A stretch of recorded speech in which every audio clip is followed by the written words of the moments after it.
Praise the lord. ప్రియమైన దేవుని సంగమా, మీ అందరికీ మన ప్రభు పేరిట శుభము తెలియజేస్తున్నాను. ఈ యొక్క సమయంలో మన ప్రభువైన యేసుక్రీస్తు వారు శుభ శుక్రవారం నాడు పలికిన 7 మాటలు ధ్యానిజం. సో ఈరోజు ఈ సమయంలో మొదటి మాట ధ్యానిజం. ప్రియమైన దేవుని సంగమా, సో అందరు కళ్ళు మూసుకొని చిన్న ప్రార్థన చేసుకుందాం. జీవం కలిగిన గొప్ప దేవ, సర్వశక్తిమంతుడ, సృష్టికర్త, నీకే స్తోత్రమయ్యా. ఈ సమయంలో ప్రభా నా తండ్రి,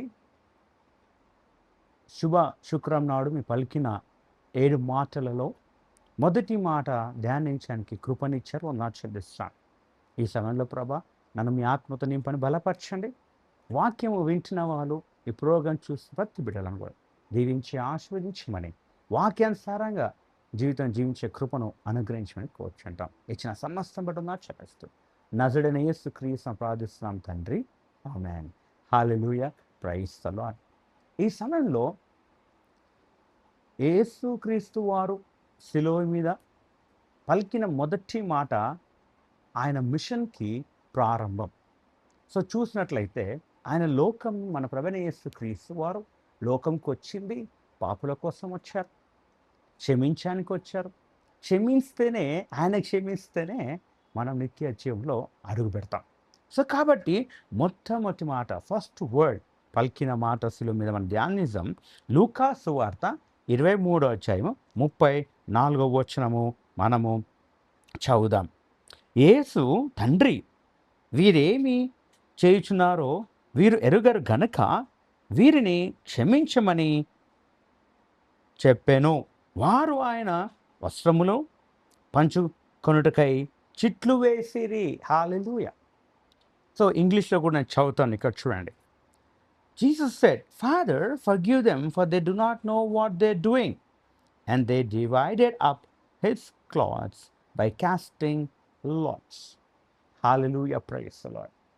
ఇక్కడ చూడండి, యేసుక్రీస్తు వారు శిలువ మీద పలికిన మొదటి మాట, తండ్రి వీరేమి చేయుచున్నారో వీరు ఎరుగరు గనుక వీరిని క్షమించుము. ఎందుకు ఈ మాట అన్నాడంటే, ఇక్కడ చూసినట్లయితే మనం అనుకుంటాము వాళ్ళ కింద తన బట్టలను చింపి చిట్లు వేసుకొని చేస్తున్నారు అనుకుండొచ్చు. కానీ దాని సంగతి ఏంటంటే, నా ముందర యేసుక్రీస్తు వారిని, నిజంగా ఏ పాపం లేని దేవుని, ఏ పాపం లేని మనిషిని ఆయనను సిలువ వేయడానికి రెడీ అయిపోయినారు. ఆయన దూషించినారు, ఆయనను కొట్టారు, రక్తం కార్చేతట్టు చేసినారు, సిలువనెక్కించినారు, తల మీద ముళ్ళ కిరీటం పెట్టారు. ఇవన్నీ చేసినారు. కాబట్టి యేసుక్రీస్తు వారు ఏమంటారంటే, వీరేమి చేయించినారో వీళ్ళు ఎరుగరు గనుక వీళ్ళు క్షమించు. బికాస్ వాళ్ళ సొంత హృదయంతో చేయట్లేదు. They are forced to do it. వాళ్ళకి నిజం తెలియదు. సో ప్రియమైన దేవుని సంగమా, సో దేవుడు ఏమంటున్నాడంటే వీళ్ళని క్షమించమంటున్నాడు. సో మనల్ని కూడా మనము తెలియని తప్పులు ఎన్నో చేస్తున్నాం. యేసుక్రీస్తు వారు మనల్ని ఇప్పుడు క్షమించాలి అని అంటున్నాడు. సో మన తప్పులను మనం ఒప్పుకొని మన క్షమాపణ అడగాలి. ఎంతమంది తప్పు చేస్తూ మన ప్రభువైన యేసుక్రీస్తు అని, దేవా నన్ను క్షమించయ్యా, నేను తప్పు చేసినాను, నేను నిత్య జీవం వెళ్ళాలి అని అడుగుతున్నారు. సో మన ఏ తప్పైనా సరే వి షుడ్ ఆస్క్ ఫర్గివ్నెస్. ఈ క్షమాపణ లేనిది నువ్వు పరలోక రాజ్యం అడుగుపెట్టేలేవు. దానికంటే మునుపు ఈ లోకంలో మనం జీవించినప్పుడు స్వేచ్ఛ జీవితం జీవించలేము. యేసుక్రీస్తు వారు ఎందుకు వచ్చాడు? మానవునికి, మనిషికి స్వేచ్ఛ జీవితం ఇవ్వడానికి వచ్చాడు, ఫ్రీడమ్ ఇవ్వడానికి వచ్చాడు. ఈ లోకంలో ఒక పద్ధతి నేర్పించడానికి వచ్చాడు, కష్టాలు ఇబ్బందుల నుంచి బయటికి రావడానికి నేర్పించాడు. నీకు క్షమాపణ లేకపోతే, నువ్వు దేవుని క్షమాపణ అడగకపోతే, how can you enjoy God's freedom life on this world? మన ప్రభువైన యేసుక్రీస్తు వారు మనకు అప్పగించిన ఈ స్వేచ్ఛ జీవితంని ఈ లోకంలో ఏ విధంగా అనుభవిస్తాం? సో సెకండ్, మనం పరలోక రాజ్యం వెళ్ళే సెకండ్, ఫస్ట్ ఇక్కడ మనం జీవించాలి కదా.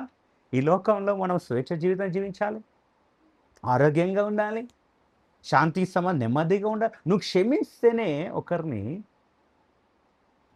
నువ్వు ఫ్రీగా ఉండవచ్చు. సో క్షమాపణ మీనింగ్ ఏంటి? క్షమించుట అంటే ఆ పనిని, ఆ మనిషిని గుర్తుపెట్టుకోకుండా ఉండడము. We should not remember the person deeds. నీ ఫ్రెండ్స్ గానీ, నీ లైఫ్ పార్ట్నర్ గానీ, నీ కుటుంబ సభ్యులు గానీ, ఎవరైనా గానీ, నీకు చేసిన బాధ, నీకు అన్యాయం, ఆ గాయంని మర్చిపోవుట, గుర్తుపెట్టుకోకుండా వాళ్ళతో తిరిగి సావాసం చేయడం. సో, యేసుక్రీస్తు వారు క్షమించి వాళ్ళతో తిరిగి సావాసం చేస్తూ ఉన్నాడు. ఏమనలే ఒక మాట. సో, మనకు కూడా ఈ భూమిలో ఉన్నప్పుడు మనకు హక్కు లేదు ఒకరిని ఒక మాట అనడం. వాళ్ళు తప్పు చేస్తే చేయని, క్షమాపణ అడగండి. ఎందుకంటే యేసుక్రీస్తు వారే క్షమించడానికి వచ్చాడు. వీరు ఏమి చేయుచున్నారో వీరు ఎరుగరు గనుక. కొన్నిసార్లు తెలిసి తెలియక పొరపాట్లు అవుతుంటాయి. సో, కాబట్టి you forgive. The main medicine for your health. నీ జీవితంకి, నీ ఆరోగ్యంకి మంచి మెడిసిన్. ఆరోగ్యం అంటే ఒక్కొక్క అనారోగ్యం అనట్లేదు. ఆరోగ్యంకి మంచి మెడిసిన్ ఏంటంటే క్షమాపణ. హల్లెలూయా! ఫర్గివ్. ఆ క్షమాపణ ఉండి తర్వాత క్షమించడం వల్ల, క్షమించితే ఎట్లా అర్థమవుతుందంటే నీ క్రియలు.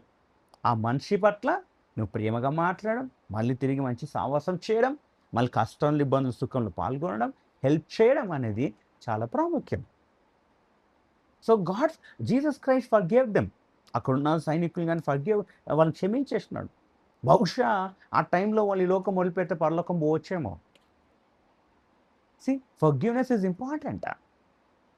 సో, ప్రియమైన దేవుని సంగమా, మనము క్షమాపణ అడగాలి దేవుని.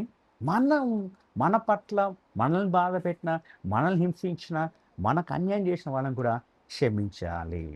Are you ready to forgive? నువ్వు క్షమించడానికి రెడీగా ఉన్నావా? క్షమించిన బ్రదర్ నేను అంటాం, మాట్లాడడం. క్షమించినామంటాం, వాళ్ళతో సావాసం చేయం. క్షమించినామంటాము, వాళ్ళని అస్సలు వాళ్ళు చూస్తే ముఖం కనిపిస్తే తిప్పుకొని పోతాం. Then how did you forgive? So, వాళ్ళ కోసం నువ్వు ఆలోచించకు. నీ జీవితం గురించి, ఈ లోకంలో నీ జీవితం గురించి ఆలోచించండి. తర్వాత పరలోకం, ఈ లోకం వదిలిపెట్టినాక నీ ఆత్మ ఎక్కడ పరలోకం కోసం, నిత్య జీవం కోసం ఆలోచించాలి. ఈ 2 విషయాల గురించి మీరు ఆలోచిస్తే ఇక్కడ అన్నీ సెట్ అయితాయి. హల్లెలూయా! సో, యేసుక్రీస్తు వారు మరణం మనకొక అర్థం ఉంటది. మన జీవితంలో ఫలిస్తది. ఆ కారణం అనేది నిజం, ట్రూత్ మన లైఫ్‌లో మన ఇతరులకు చూపిస్తాం. సో, దేవుడి మాటను మన మధ్యలో మిక్కిలిగా, బహుగా దీవించి ఆశీర్వదించుగాక. Jesus bless you.